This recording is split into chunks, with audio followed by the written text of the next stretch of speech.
वंदे मातरम दोस्तों। Welcome to Revolution Edutech. This is Ashwini Shukla. Friends, हम अपने CUET 2022 के फिजिक्स डोमेन सेक्शंस के प्रैक्टिस क्वेश्चंस को डिस्कस कर रहे थे एंड इन प्रीवियस वीडियोस हमने फर्स्ट 10 क्वेश्चंस को डिस्कस कर लिया along with concepts. How we need to apply the concept, किसी क्वेश्चन में कैसे कॉन्सेप्ट को अप्लाई करना है, दिस वी हैव डिस्कस। इस वीडियो में हम नेक्स्ट 5 क्वेश्चंस को डिस्कस करेंगे। In this video, we are going to discuss next 5 questions along with concept. Let's start our discussion. Moving out to our 11th question. 11th question की बात करते हैं. If we'll move out to our 11th question, we'll read out the question. If we'll read out the question, we'll read out the question from the book. When the electron will move from low energy state to the higher energy state, जब electron lower orbit से higher orbit में move करता है, when the electron will move from lower orbit to higher orbit, so what will be there? क्या होगा electron के साथ? How it will move? कब मूव करेगा इलेक्ट्रॉन लोअर ऑर्बिट से हायर ऑर्बिट में? फॉर दैट आपको बेसिकली क्या पता होना चाहिए? इलेक्ट्रॉन की एनर्जी पता होनी चाहिए। अगर एनर्जी बढ़ेगी इसका मतलब एनर्जी को एब्जॉर्ब करेगा, अगर एनर्जी कम होगी इसका मतलब ये इलेक्ट्रॉन को एनर्जी को क्या करेगा? रिलीज करेगा। और अगर एनर्जी में कोई चेंज नहीं हो रहा है तो ना तो ये एनर्जी को एब्जॉर्ब करेगा ना रिलीज करेगा। तो we have done the energy of electron in nth state. हमने nth स्टेट में इलेक्ट्रॉन के एनर्जी का फॉर्मूला पढ़ा हुआ है। What is the formula of energy of electron in nth state? nth state में टोटल एनर्जी का क्या फॉर्मूला है? It is minus of 13.6 Z² by n²। This is the formula of total energy of electron in any state, nth state, for hydrogen और hydrogen like atom. Hydrogen की बात करें या hydrogen like atom की बात करें, what is the energy of electron in nth state? minus 13.6 Z² by n²। total energy is negative, because total energy is negative तभी तो इलेक्ट्रॉन स्टेबल होता है। because total energy is negative then only the electron is stable।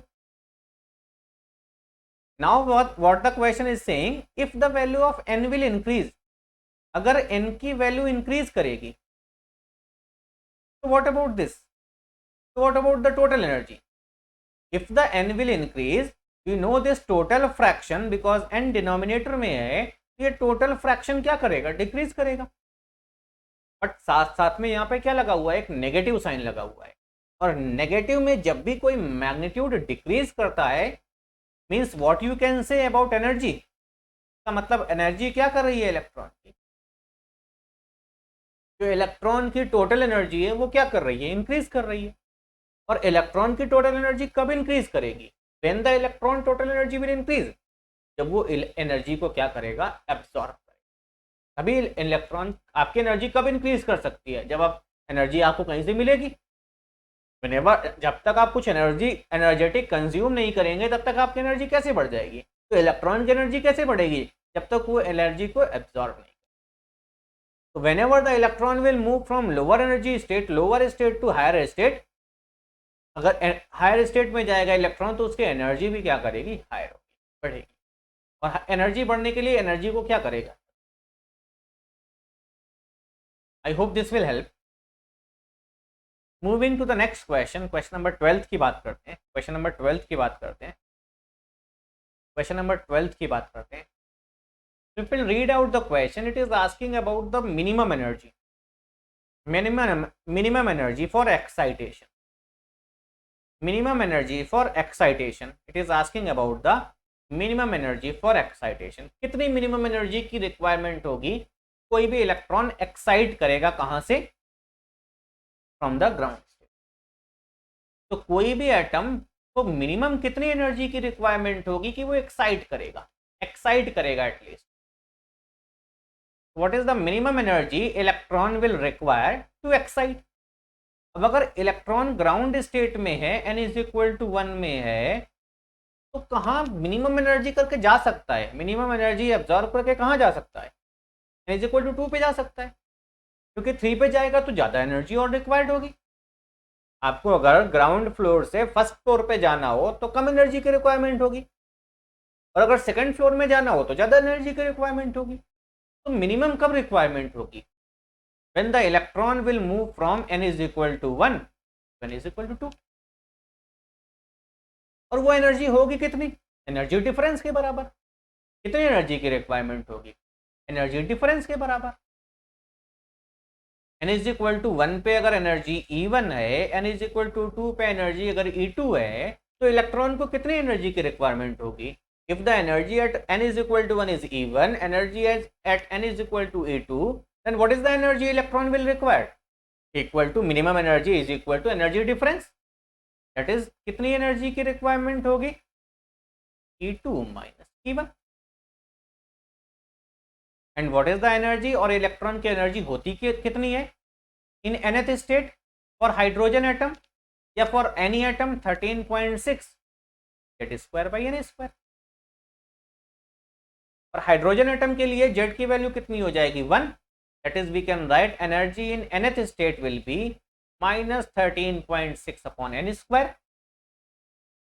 तो second state में कितना हो जाएगी energy, minus 13.6 upon n square is 4, minus of initial energy कितनी है, you can find out the difference। this is the minimum energy which the electron will absorb। ये minimum energy electron जब तक absorb नहीं करेगा तब तक ये एक्साइट नहीं। This is the minimum energy which is required for the electron to, ये कम से कम मिनिमम एनर्जी इतनी मिलनी चाहिए तभी इलेक्ट्रॉन एक्साइट कर सकता है, otherwise electron will not excite, otherwise electron excite ही नहीं करेगा, अदरवाइज इलेक्ट्रॉन एक्साइट ही नहीं करेगा। This is excitation energy, minimum excitation. अगर ये आयनाइजेशन की बात करते हैं तो हमें फाइनल एनर्जी को क्या बनाना है, जीरो बनाना है। आयनाइजेशन की बात करते हैं कि इलेक्ट्रॉन को हमने कहीं रखा ही नहीं है, किसी ऑर्बिट में बाहर निकाल दिया सीधा, मतलब फाइनल एनर्जी को क्या कर दिया, जीरो कर दिया। I hope this will help. Moving to the next question, next question की बात करते हैं, क्वेश्चन नंबर 13 की बात करते हैं, क्वेश्चन नंबर 13 की बात करते हैं। In 13 question there is a term movement of momentum.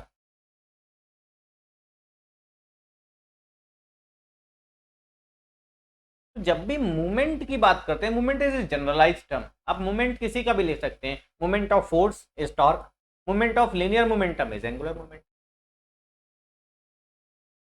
Movement of mass is of inertia, movement of mass is of. तो movement of momentum is nothing but angular moment, moment of momentum, this is a term which is given in the question में आपको ये term given है moment of momentum। तो moment of momentum is nothing but angular momentum। and in Bohr's orbit, जो Bohr's orbit में बात करेंगे तो angular momentum is what, integral multiple of h upon। in Bohr's orbit the moment of momentum will be integral multiple of h upon 2।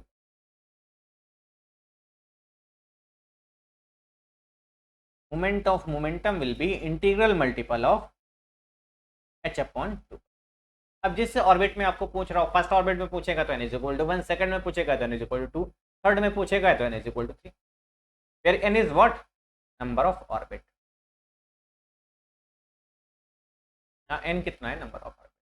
जिस orbit में आपको angular momentum पूछा हो, you can find out the angular. This is by Bohr's approx, Bohr's hypothesis, Bohr's postulate. Moving to the next question, next question की बात करते हैं, that is question number 14 की बात करते हैं, क्वेश्चन नंबर 14 की बात करते हैं। And all these radius, velocity, energy formula you should remember, याद रखते हैं आप, and all are given in the synopsis। It is again asking about radius of hydrogen और हाइड्रोजन लाइक एटम। हाइड्रोजन या हाइड्रोजन लाइक एटम की radius की बात कर रहा है। तो we know radius of hydrogen और hydrogen like atom is epsilon naught square n square h square upon pi m Z square. और अगर वैल्यूज आप रखें, जितने भी आपके कांस्टेंट हैं सबकी वैल्यू रखें, this comes out to be 0.529 n square by Z in angstrom.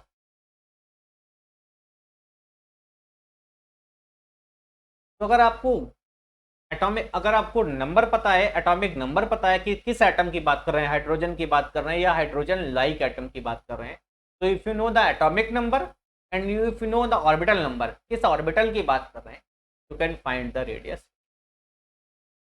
This formula should be very handy, formula याद होना चाहिए। And complete formula in terms of this constant की वैल्यू कितनी आएगी, बिकॉज आप वहां सॉल्व नहीं करेंगे।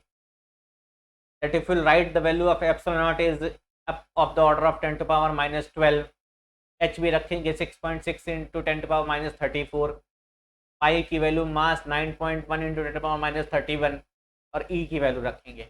रिमेंबर दिस, रखिए। आई होप दिस विल हेल्प। फिर जिस ऑर्बिट की आपको n इज इक्वल टू 1 का पूछा है तो n इज इक्वल टू 1 रख दीजिए, z का जो भी आपको गिवन हो, can find out.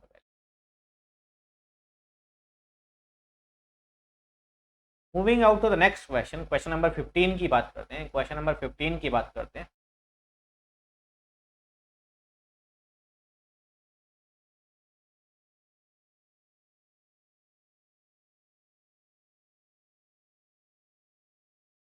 Question number 15 की बात करते हैं। Question number 15, if will read out the question from the book, if you read out the question, 15th question from the book,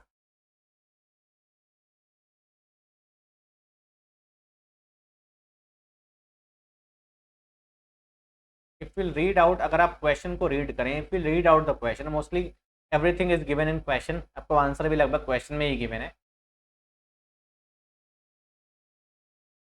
आपको गिवन है that an electron is bound in n is equal to 1। First orbit में electron की बात कर रहे हैं, hydrogen atom की। It is bound by what energy 13.6। नहीं भी गिवन होता तो भी आपको पता है हाइड्रोजन की एनर्जी कितनी होती है, total energy of hydrogen, total energy of any atom minus 13.6 n square by Z. और फॉर हाइड्रोजन एटम अगर बात करेंगे, हाइड्रोजन के लिए बात करेंगे, एन इज इक्वल टू 1 और जेड इक्वल टू 1 अगर लिखेंगे फर्स्ट स्टेट में, तो कितनी एनर्जी आ जाएगी, माइनस 13.6। और हमें पता भी है, नहीं भी गिवन होता तो भी पता है हमें। This is the energy of hydrogen atom in ground state. अगर हमें इस हाइड्रोजन एटम को इस इलेक्ट्रॉन से बाहर निकालना है, हाइड्रोजन एटम से इस इलेक्ट्रॉन को बाहर निकालना है, तो इसकी टोटल एनर्जी को हमें कितना बनाना है, 0 बनाना है। अभी इसके पास कितनी एनर्जी है, माइनस 13.6। तो टोटल एनर्जी को हम 0 कब बना सकते हैं, जब हम इसे बाहर से कितनी एनर्जी दें, प्लस 13.6 इलेक्ट्रॉन वोल्ट। तो this energy which is required to ionise the electron, electron को हमें आयनाइज करना है, उस एटम से बाहर निकालना है उस न्यूक्लियस से, that energy is known as, इसी को क्या बोलते हैं, आयनाइजेशन। इसी को क्या बोलते हैं, आयनाइजेशन। मिनिमम एनर्जी, कितनी एनर्जी हम दें कि इससे इलेक्ट्रॉन क्या कर जाए, एजेक्ट हो जाए, नॉकआउट हो जाए, that energy is known as ionisation. I hope this will help you.